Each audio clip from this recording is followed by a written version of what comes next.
this place just feels so special to me, given my diasporic status. Just the look of the people. I saw a couple men who were the splitting image of my father and my brother. It really hit me.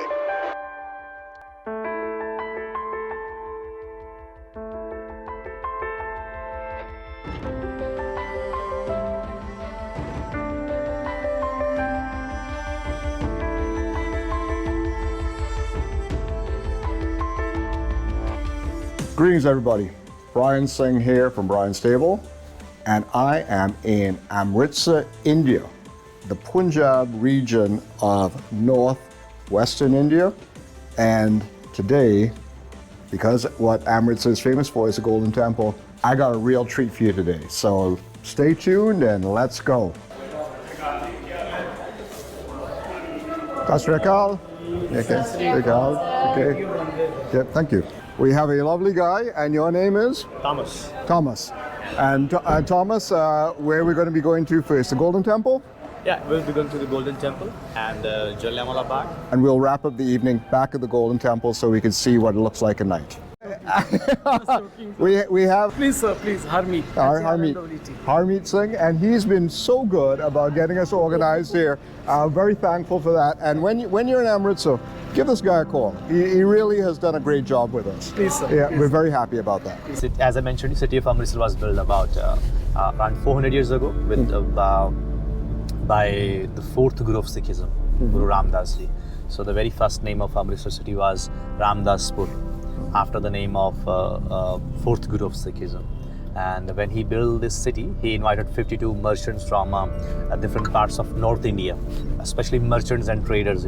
So they settled this city as a trade city, because the city of Amritsar is built on the Silk Route of Asia, the ancient Silk Route, which starts from Dhaka, Bangladesh, then comes to all the way from Kolkata, Delhi, Amritsar, Lahore. It goes all the way to Kabul. Then it goes from there. It goes to the Europe city. Yeah.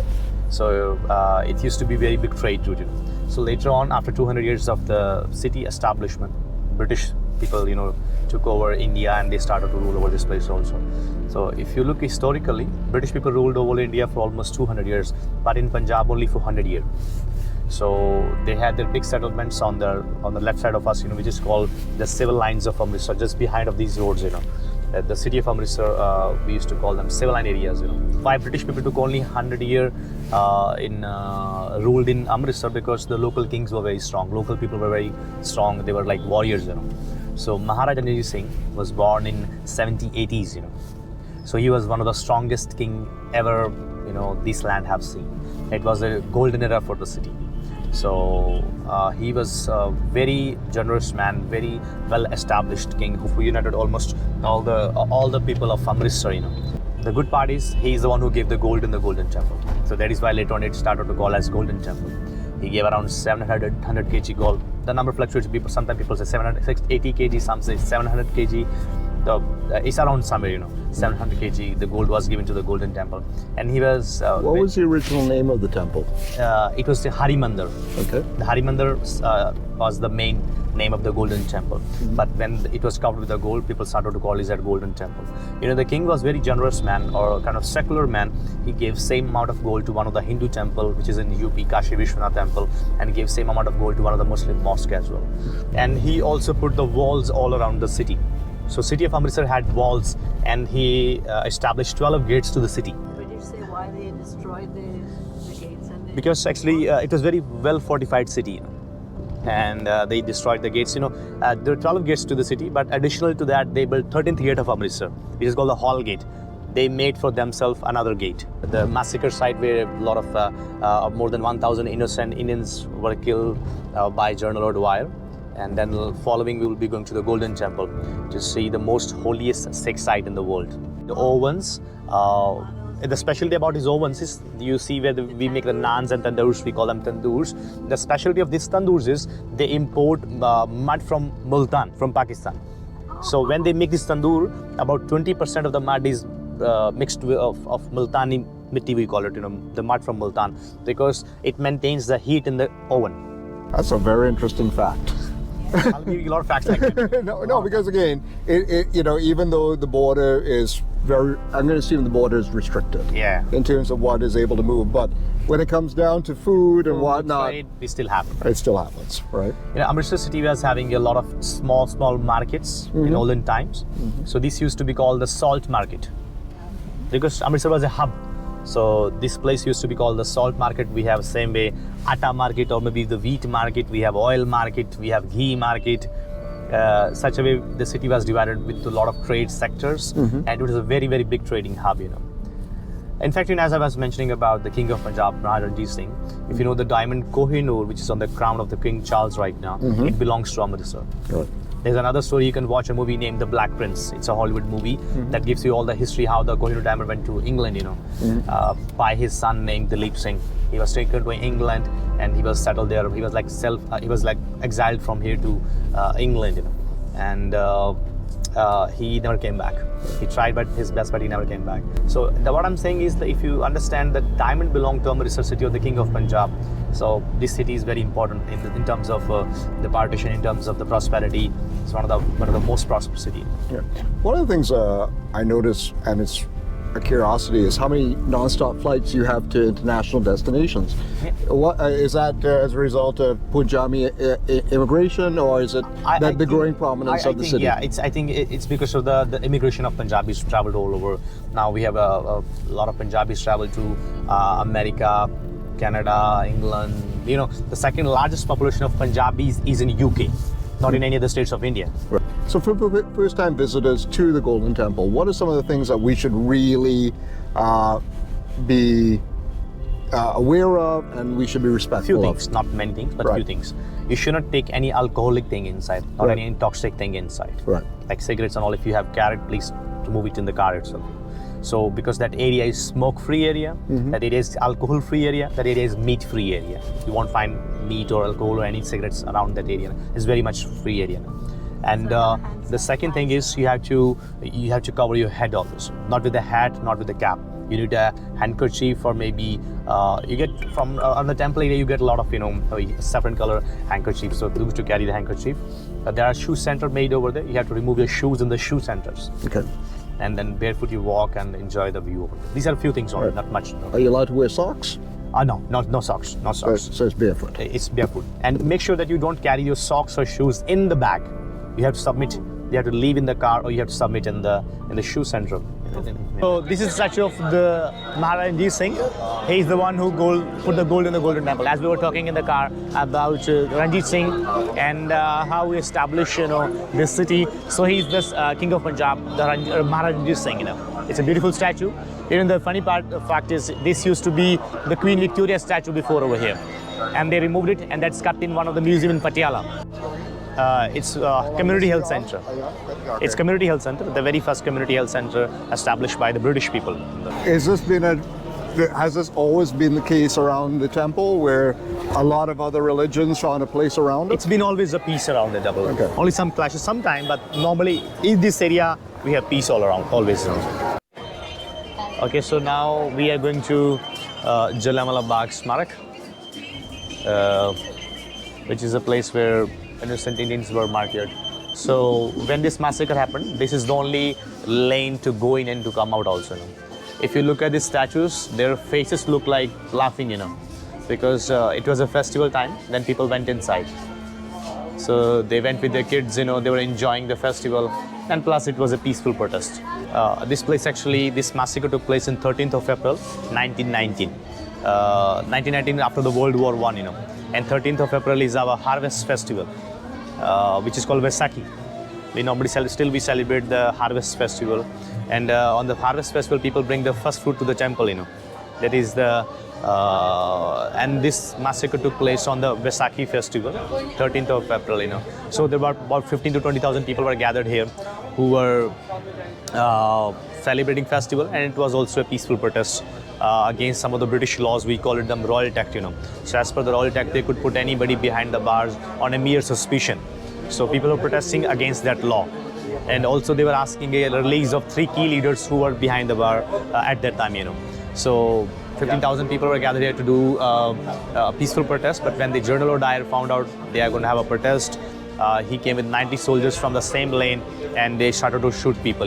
The shooting went from almost 10 minutes, and around 1,700 rounds were fired, and somewhere between 1,000 to 1,500 people died in the massacre. News began to spread of this place. If you see down monument over there, they piled up all the dead bodies and burned them so that nobody should know the exact number of dead bodies. In fact, when General Dyer he had to go through the trials, he said only 200 people died because they covered up, because all the media was controlled by the British people in those days. He was never punished, because he presented a very whole different story. He said these people were going against the British Empire, And if there's a well over there, a lot of people to escape from the bullets, they jumped in the well, and around 120 dead bodies were taken from the well also.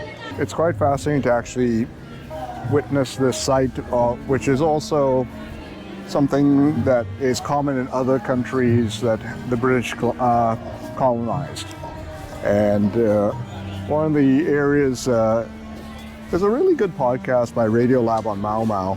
And one thing that they talked about is in the Midlands in central England, there's actually a warehouse of all the records that were attached to a lot of the British atrocities. So one day I look forward to that vault being opened up, and for all these truths that we have witnessed here, what actually happened and what was documented by the British that they have kept quiet for many years. These are some of the bullet marks, when people were trying to climb up, they were trying to escape, so they shooted them at the back. So this is the monument where they piled up all the dead bodies and burned them, If you look, this monument looks like flames going up, and it is built with the red sandstone. So this is from the region? It's from the Rajasthan area, and that's why this looked like a red color and flames going up, because as per the local people, the flames of the dead bodies went up that high, We are departing the memorial for the massacre from 1919. Quite moving, and also very indicative of some of the things that, very much a product of colonialism. You're not going to change history, but we are able to better contextualize it through memorials like this. There was a young boy here named Udham Singh. So when this incident happened, he was a very young boy who was serving water to the community. So he said in his heart, I will go and take revenge one day. So after 21 years, he went to England and shot General Dyer, what he was addressing to a people over there, Because after this, General Dyer was sent back to England, because he got a lot of enemies here. And after 21 years, Udham Singh was a young boy. He went to England after a lot of struggles, and he just killed him over there. And after killing him, he could run away, but he surrendered over there. He surrendered, and he was executed as per the British law. And in 1974, his ashes were brought back over here. So the ashes are in this gallery. We're going to see the ashes of Udham Singh, which still they have kept in this memorial park.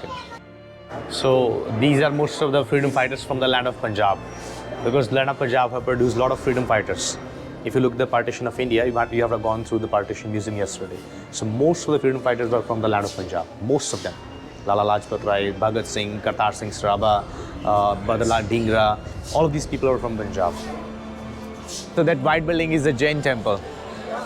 Jains are a minority in India, but business people, who are like a businessmen, So over here, the blue temple, that is a Hindu temple, and the 1761 was the year it was. Yeah, it was built in 1761. Right. It's a Shanidev temple. So we're outside the Golden Temple now, and there's a lot of these signs. Please deposit your shoes in the free depositing house. And also, at this point, we're going to be turning off the cameras because no video recording is allowed in there. So I will report back on this as a reliable narrator as I could ever be once we leave the temple. That was one of the most amazing experiences I've had in India.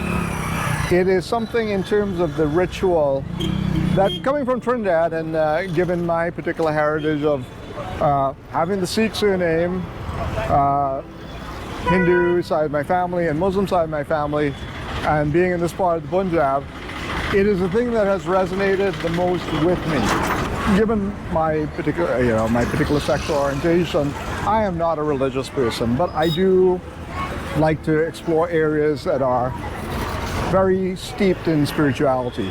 I've been very fortunate that I've been to Mecca, I've been to the Vatican, I've been to Varanasi, and I've been to other various holy sites all around the world. One that if you are in Trinidad, I'd recommend is La Divina Pastora in Cypria, a little aside, but this is a very special place, the Golden Temple, and I'm very thankful that I've had the opportunity to witness it. The kitchen, as you've seen in the sequence, is just amazing. And just the whole ecosystem is incredible. And it's wonderful to go and witness a place that is a religious shrine that is so meaningful to millions of people all around the world and here in India. And to get a sense of the gravitas of what it means to them. I think that, you know, the social researcher in me would always have that level of curiosity and respect for visiting places like this to understand what their significance are in the context of the region, but also in the space of what comparative religion is and what the religion has done for the region, and also how it shaped the culture and the mindset of people in this area. We're going to do a little walk around the market now, so let's proceed. Okay, so we are, this is the old part of the town of Amritsar, more than around 200 years old, 300-year-old buildings. You'll find a lot of buildings, colonial buildings from the king's time, you know. And if you look at the structure of these buildings, are like quite old buildings, you know, for 200 years old, 300 years old buildings, you know. And this used to be very big textile area, you know. If you look at the boards of these shops, you know, textile industries, trading co's, mills, textile mills, and it is a very big textile trade center, you know. It's quite the experience coming through this old market here. Great to see the tea vendors, great to see the seeds, all the textiles. The whole vibe here is a little crazy, chaotic, but also beautiful. Sometimes when you step outside your comfort zone, it's very exciting. So we're approaching the place that we got dropped off at this morning before we went to the temple. Navigating, getting back to the car. So we're taking a break for lunch, and one thing that we surmise seems to have a lot of parallels to what we grew up in Trinidad was what we used to in Trinidad is called doubles, but here they have Bhature chana. I think it's very cool that a lot of these Indian restaurants, these specialty ones, they actually have an outdoor kitchen. That way they are able to get the food up to the right temperature, and that's the difference between a home cook and when you get in a restaurant. If you notice here, they're cooking it on rocks, and they do tend to prefer the wood fire below, but this one looks like it is a gas fire. And over here, making the chana, the chole, over fire. And you can see the kulchas in the background. And here they prepare the plates. It's very hot. It is. It's fresh, and you can tell that they've cooked it at the right temperature. It's properly browned.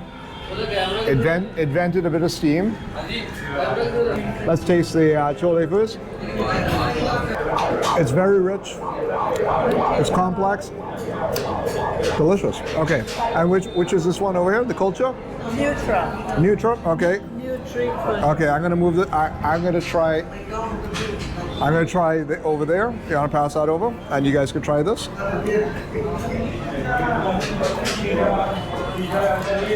So the Nutri kulcha, it has paneer on it. It's Nutri.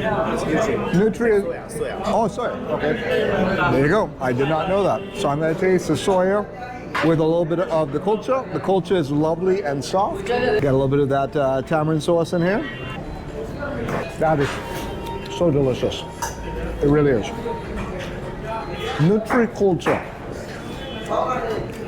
Something I didn't know existed until 10 minutes ago. and it's fantastic. Now I'm going to give my chana bhatura. I'm going to get a little bit of tamarind on here. That's a good bite. So the flavor of this combination of the chole bhatura, if you are a Trinidadian, and I know most of you aren't, this is more like a fry bake. And so when you get baked in shark, this is a familiar flavor. The chole is very much like the chana we get, and the seasoning is a little bit more, I'd say, in line with the Indian spice palette. So you can see the roots of it, but you can see when you are in a new environment, you have to adapt, and the adaptation is a lot softer, a lot lighter, a little less greasy.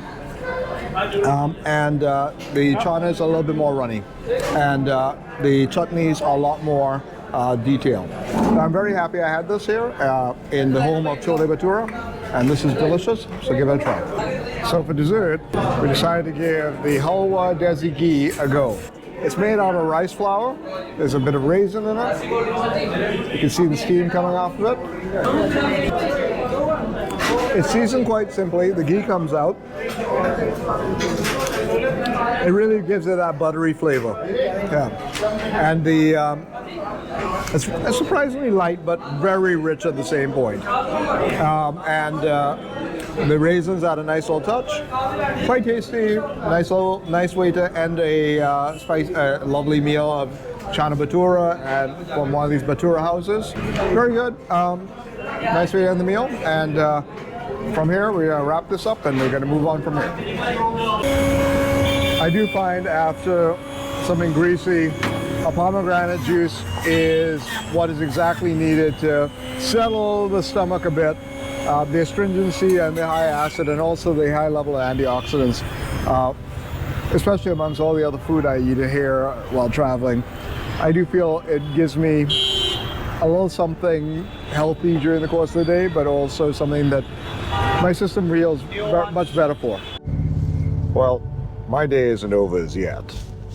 I was quite the afternoon at the border closing, and I decided my sister Grace is not feeling too well, so she's going to stay in for the night. But I want to experience what the temple is like in the evening. So I'm heading back down to the Golden Temple, where I'm going to wrap up my evening there. It's interesting, the vibe at night. It's so vibrant.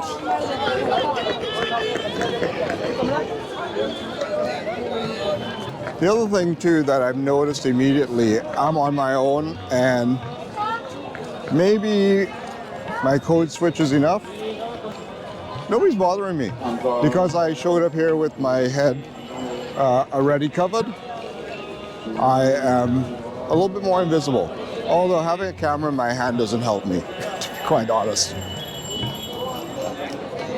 But I love the energy here. I can say that the Golden Temple is one of these places that if you do get to Amritsar, it does warrant more than just a single visit. I know that there's a lot of people who just do a fly through, but I'm very excited to just go in and just to absorb and bear witness to the vitality of pilgrims and people who are coming there to worship. Because again, this is something that's very meaningful to millions of people globally. And also, to be quite honest, within my sphere, in my life in Calgary, I got to know quite a few Punjabis and people of Punjabi extract. A lot of first and second generation Punjabis through some of my community-based and political activity. And it was always a pleasure dealing with them. And it was nice to it's nice to explore that affinity in the area from where they came. McDonald's has made it to the Golden Temple.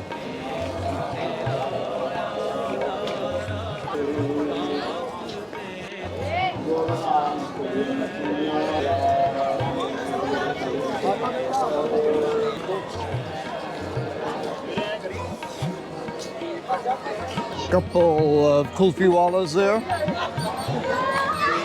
I do love the kulfi. Gotta admit that.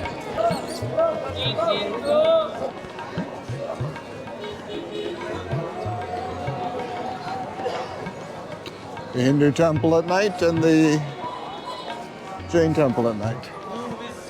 The temple at night is quite a sight to behold. There's a foot washing area right at the entrance to it. So this is most probably one of the most magnificent things that you could ever witness, just right off the street and the bazaar, going directly into the temple. I'm gonna go and check my bag in, and that's it for this little stretch of video. And I'll catch you on the back side when I'm coming out. So I just retrieved my bag from the baggage hold. Everything for your shoes and the baggage is free.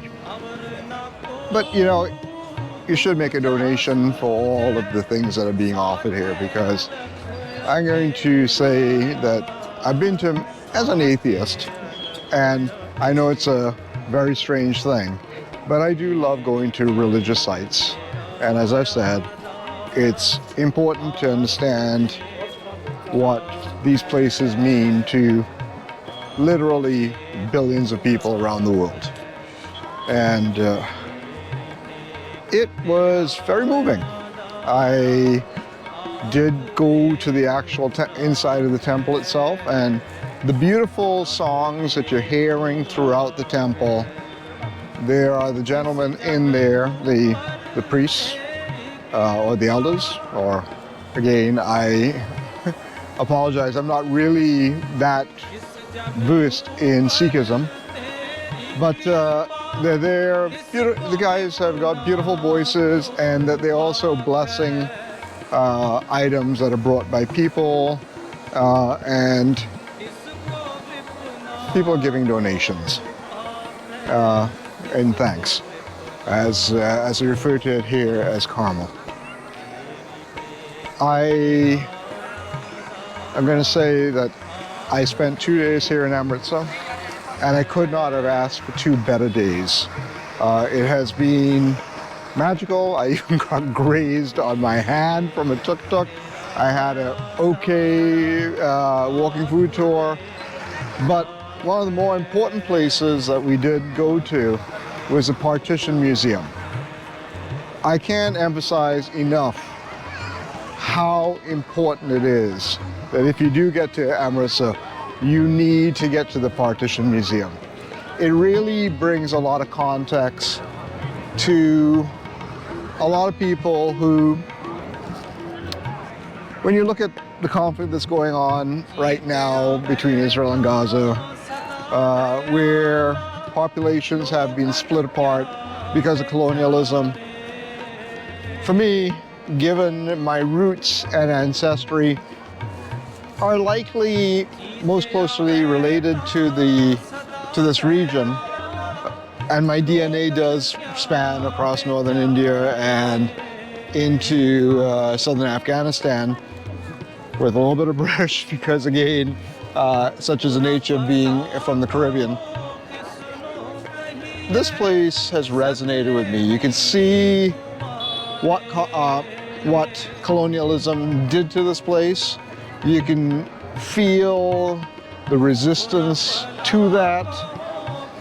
But more importantly, you can feel what this place is to the Punjabis. It is a magnificent building and a magnificent center.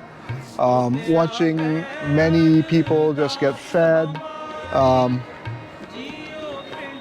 and experiencing just this wonderful spiritual site has been just a simply amazing experience. And I'm ever so thankful for having the opportunity to come here. I know for many, wanting to come to a place like this, it's a hike, it's expensive, but it's also, it may not be as meaningful to them given their background and culture. But as a location where many incredible and trying political events have happened over the centuries. This place just feels so special to me, given my diasporic status. Food, the way that market's organized, and just the look of the people. I saw a couple men who were the splitting image of my father and my brother. It really hit me. And rarely that happens. This way. Travel is important. Travel opens minds. But also travel connects you with things that you have within you that you never really knew. That's quite something.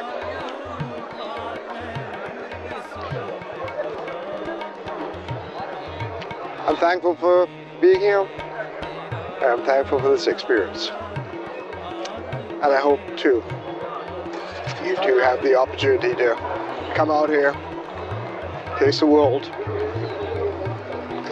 and have an experience that connects you with yourself. Peace, guys.